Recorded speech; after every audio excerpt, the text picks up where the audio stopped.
তো এখন সকালের সময় আমার হাঁস মুরগিকে ছেড়ে দিলাম। তো ওদেরকে পানি দিছি, তো খাবার এখনও দেয় নাই। তো একটা বিষয় নিয়ে আলোচনা করব।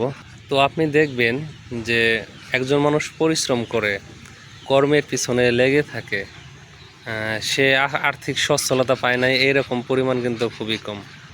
মোট কথা হলো যে কাজের পিছনে লেগে থাকে, যে কাজ খুঁজে সে এক সময় না এক সময় সফল হয়। এটা কিভাবে হয়? হয়তো সে কোনো একটা কাজ করলো, 4-5টায় ফেল করলো, কিন্তু সে এর মাধ্যমে এমন একটা আইডিয়া পেয়ে যায় যার মাধ্যমে কিন্তু সে পরবর্তীতে অনেক ভালো কিছু করতে পারে। এর জন্য দেখবেন যে যারা ফার্মিং সেক্টরে আছে বা অন্যান্য যে কোনো সেক্টরে আছে, তাদের দেখবেন যে অনেক ফেইলিওর আছে। হ্যাঁ, হয়তো তারা অনেক লস খাইছে, অনেক টাকা দেনা হয়ে গেছে। হ্যাঁ, পরবর্তীতে দেখতে পারবেন তারা কিন্তু লাখ লাখ টাকা দেনার পরও ঘুরে দাঁড়াতে পারে। এর কারণ হলো তাদের লেগে থাকার অভ্যাস, এই যে লস থেকে একটা শিক্ষা। ঠিক আছে? তবে যারা অল্পতেই ভেঙে যায় কোনো একটা কিছু করতে গিয়ে, তারা কিন্তু দেখা যেতেছে ওখান থেকেই শেষ। তো বর্তমানে দেখবেন যে অনেক নারী কিন্তু তারা কিন্তু খামার করে সফল, অনেকেই অনেক বড় বড় খামার দিয়ে ফেলছে। তো অনেকে এমনকি তারা যে খুব আর্থিকভাবে সচ্ছল ছিল তাও কিন্তু না, তবুও কিন্তু তারা করতে পারছে। কেন? কারণ তারা লেগে থাকছে, তারা ফেইলও হয়েছে, কিন্তু ফেইলের থেকে শিখছে, কিন্তু তারা এটা কি করে নাই, ছেড়ে দেয় নাই। তারা অলস না, মূলত পক্ষে সেসব মানুষই আর্থিকভাবে মানে সারা জীবন কষ্ট করে, তারা যারা হলো অলস প্রকৃতির লোক।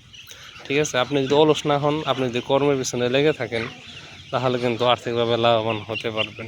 আপনি যখন এই সেক্টরে কোনো একটা কিছুতে ফেল করবেন, কিন্তু আপনি লেগে আছেন, ভিন্ন ভিন্ন ভিন্ন বিষয় হলো ট্রাই করবেন, তখন আপনার মাঝে আইডিয়া চলে আসবে যে কোন জিনিসে হলো লাভ, কোন জিনিসে লস।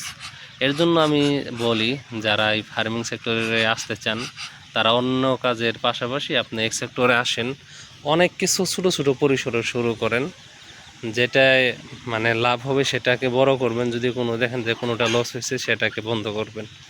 তো এই সেক্টরে অবশ্যই সফল হওয়া সম্ভব। আপনি যখন আসবেন তখনই বুঝতে পারবেন। আপনাকে আমি কখনোই বলবো না যে আপনি বড় পরিসরে শুরু করেন। হ্যাঁ, আপনি যেটা করবেন ছোট পরিসরে শুরু করবেন, যেন আপনি বন্ধ করলেও যে আপনি বড় ধরনের লসের সম্মুখীন না হন। যে আমি কিন্তু এই যে আমার এই পর্যন্ত অবস্থা, আমার কিন্তু খুব আগে থেকে আমি করি নাই, 1 বছর হয়েছে হাইয়েস্ট। তো এই পর্যন্ত আসছি, আমার কিন্তু এখানে কিন্তু আমার সীমাবদ্ধ থাকার ইচ্ছা নাই। আমার ইচ্ছা কিন্তু এক সেক্টর মানে আরও অনেক পরিধি বড় করা। হ্যাঁ, আমি যে এই মুরগি আমার এই কটা আছে, আমার যে মুরগি 400-500 পালবো তা না। আমার টার্গেট হলো এই মুরগি প্রায় এরকমই থাকবে বা হালকা বাড়াতে পারি, হাঁস হয়তো হালকা কিছু বাড়াতে পারি, কিন্তু বিশাল পরিসরে 200-300 চীনা হাঁস পালবো এরকম আমার কোনো মানসিকতা নাই। আমার টার্গেট আছে আমি ভেড়া পালবো, যদি আরও কোনো কিছু সম্ভাবনাময় থাকে সেগুলো পালবো। ছোটো পরিসরে অনেক কিছু, মানে বলা তো যায় না, হয়তো কোনো কিছুতে যদি লসও হয়ে যায়, মানে ধরাও খাই, যেন আমার অন্য কোনো সেক্টরের মাধ্যমে সেই ব্যাকআপটা পাই আমি। যাই হোক, যারা খামার শুরু করতে চান তারা অন্য কর্মের পাশাপাশি খামার শুরু করতে পারেন, এবং কি আপনাদের ধৈর্য থাকতে হবে, লেগে থাকার মন মানসিকতা থাকতে হবে। আপনি যদি কাজের মধ্যে থাকেন, কর্মের মধ্যে থাকেন, আপনি আর্থিকভাবে ইনশাল্লাহ সচ্ছলতা ফিরে পাবেন। যারা কর্মঠ মানুষ, তারা এক সময় না এক সময় সফলতা পায়। তবে যারা মনে মনে কর্মঠ, কাজের ক্ষেত্রে কর্মঠ না, তাদের ক্ষেত্রে কিন্তু কিছু হবে না।